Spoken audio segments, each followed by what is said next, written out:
Hello everyone, I'm Gary Martin and today I'm going to be travelling up to Leeds to do a little bit of a course vlog with a couple of friends of mine from Alton Hall Golf Club.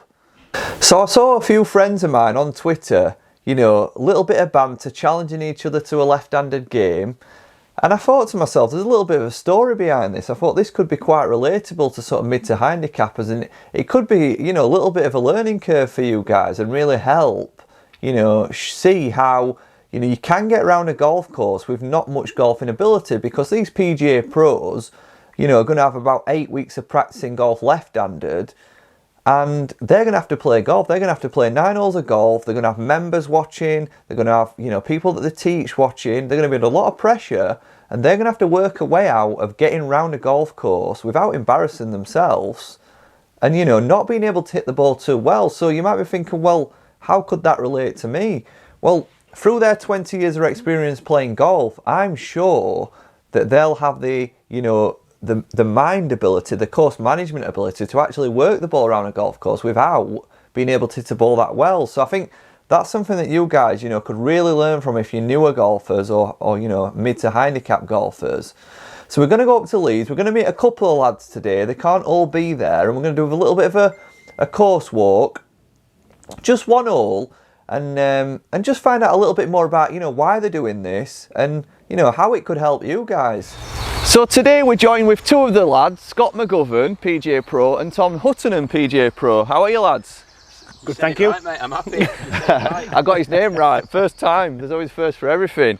So we're going to be doing a bit of one hole, a bit of a walk and a talk, and finding a little bit more out about, you know, why they're doing this challenge and what you guys can actually learn from it. And that's the key. So stick with us on this one, guys. So we're just walking to a par 3. It's the second hole at Alton Hall, and we're going to see how these guys are doing. How long have you actually been training for this? 3 weeks. Yeah, about a month now. About a month, yeah. Month, 3 weeks. So balls between lessons, or if we'd had a no-show, we have a few hits trying to get in the swing. So it's safe to say these guys are very, very new golfers, and you know, has being a golf pro helped you at all, do you think? I think yes, with the sort of knowing what we're telling our clients and sort of maybe the course management side of it. But all of a sudden you stick a left-handed golf club in my hand, the feeling's gone. Yeah. As opposed to being right-handed, I can feel everything. I can sort of feel where the club is. I can put it down on the ground where it's supposed to go. But left-handed it's like being blind. Yeah, and I guess does that help you relate to your clients a little bit more? You know, coaching-wise, do you feel a bit more in their boots now? Definitely. I think we take it for granted that we can do it ourselves, and it sounds easy and simple, but again, give us a left-handed golf club and it's not as easy as we think it is.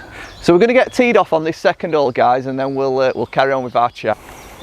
So we've got a lovely 135-yard par 3, a couple of bunkers right and left, so accuracy is the key on this one. Who's going to tee off first, boys? Are you happy, Scott? Well, I think I've got the club that we're both going to be using, so I might as well go first. Let me show you the options.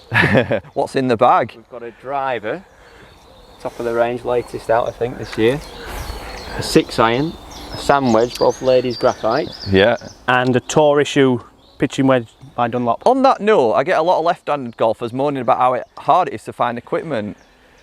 What would you say to that? Yes, I mean obviously there's a lot less left-handed golfers than right-handed golfers, but I mean I think we're lucky that we do coach quite a lot of left-handed golfers, and our clients, and when we do come to play this event, they're coming to watch, so everyone's happy to lend us golf clubs, but it'd be a nightmare trying to find them, I think, for ourselves. Right, let's get teed off then. I'm looking forward to seeing what's going to happen here. Me too. I've just realised that the 3 weeks we've been practising, this will be the first time I've hit an iron off a tee. Yep. Mulligans on the first, yeah. There's no mulligans on this channel, I'm afraid, boys. This could be your careers you're playing for.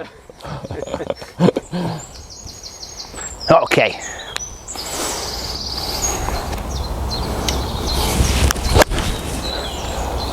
Well, it's in play. It's a little chunky one. It's a little chunky one. I was just about to say I've not got ball tracer on that, but I don't think we need it for that. I think you might need to wipe the mud off that, Tom. Pre-shot routine. No pressure, Tom. I'll tell you what I'm actually finding hardest is lining myself up. Yeah. Like, it just doesn't look the same when you look up that way as it does this way. You've got a baseball grip going on there. base 4 grip. But never you mind, mate. You focus on your game.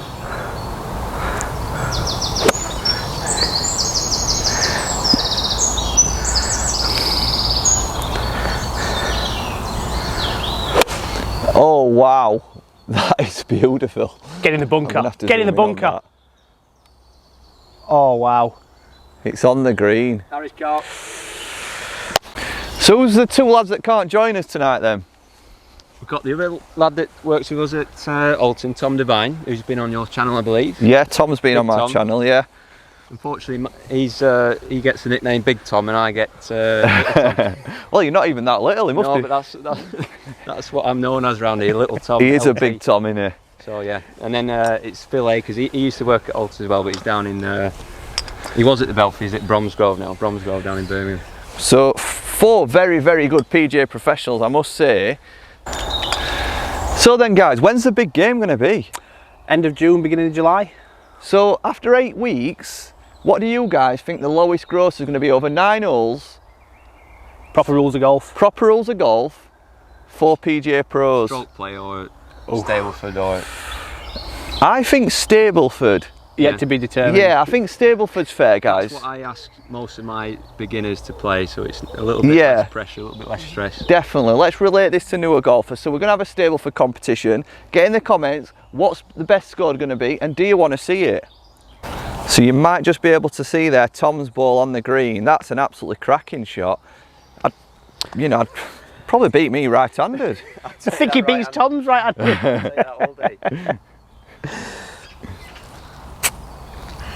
I ain't got my Bushnell with me, so I'm just going to have to do this on the fly. Feel it, mate. I'll have to feel it. I see the shot. I see the shot.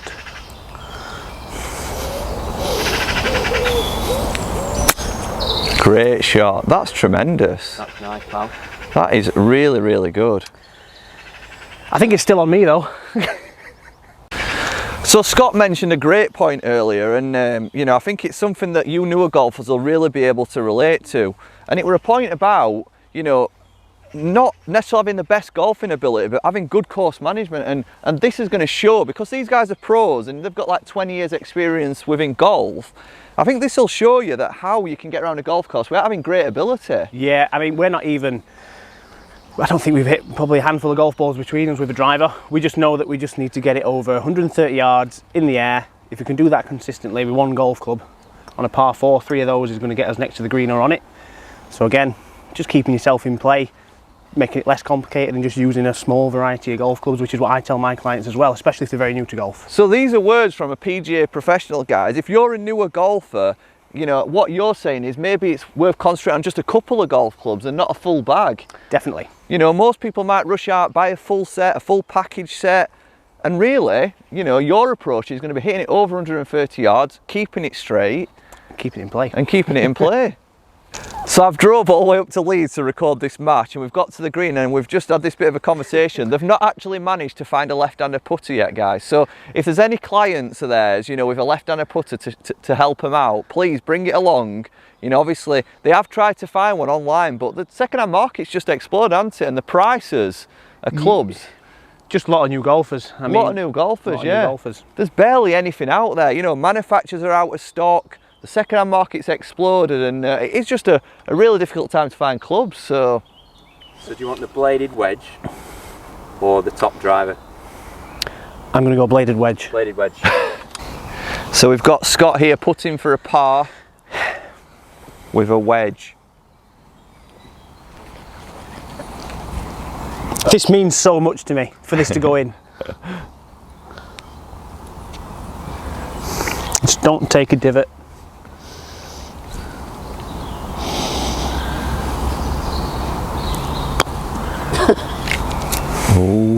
It's not a bad weight, is it? Bit You can volley, tell these these greens. guys have got the skill. They've got skill. Not a gimme, pal. It's definitely not a gimme, no. Would you like a tee for that, Tom?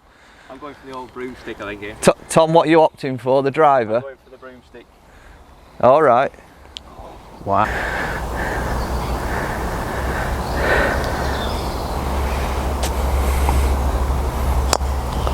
Oh, that's very wide from Tom. It makes it interesting though. I think it's actually still on, Tom. It is on me. I'll tell you what, I might go for the bladed wedge this time, mate. He's changing tactics. Yeah, lack of confidence, I think. Change your plan.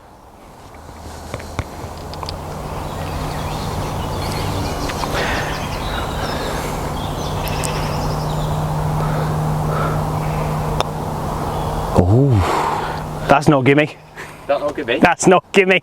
And do you know what's really interesting about this, guys? You know, you might learn from this on where you need to spend your practice over the next few weeks. Because I think for Tom, it certainly should be a bit more on the green. I'll put a mark on that, pal. You can put a mark on that, mate. I really want this to go in. It's a Scots for bogey here.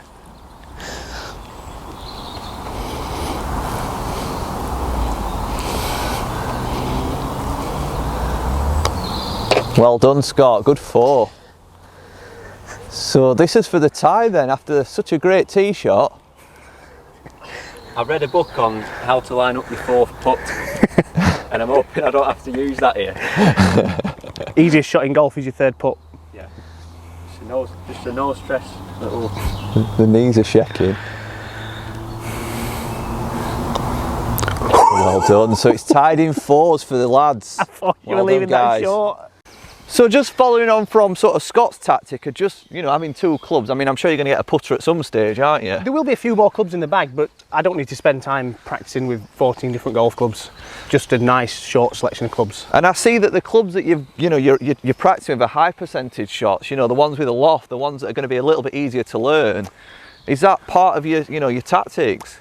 Yeah, I mean, I've not practiced with anything above a 6 iron. Tom, have you seen? Tom said he reckons there is a lot of future in a hybrid. So like when I'm talking to a beginner and I'm saying what's the starter set, how many clubs should I take with you, I always say if you can, driver, hybrid, 7, wedge and putter. So I'm going to ask you a question. I'm going to put them on the spot here.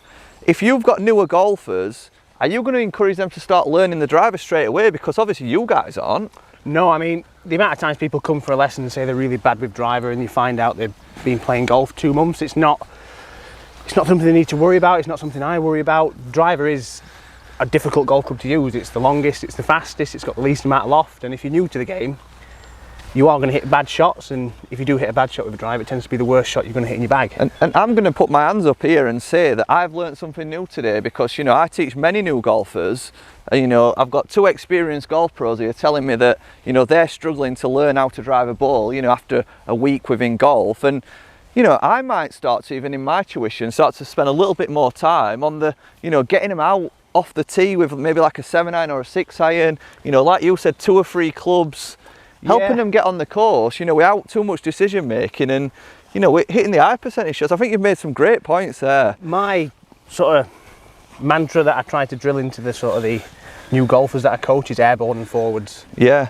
And hopefully be able to find it after you hit it. Just airborne and forwards. If you're hitting a 7 iron in the air and it's going forwards, it's never really going to go that far that it's going to be in so much trouble. If you can get it airborne and forwards 3 times in a row, you're going to be next to the green.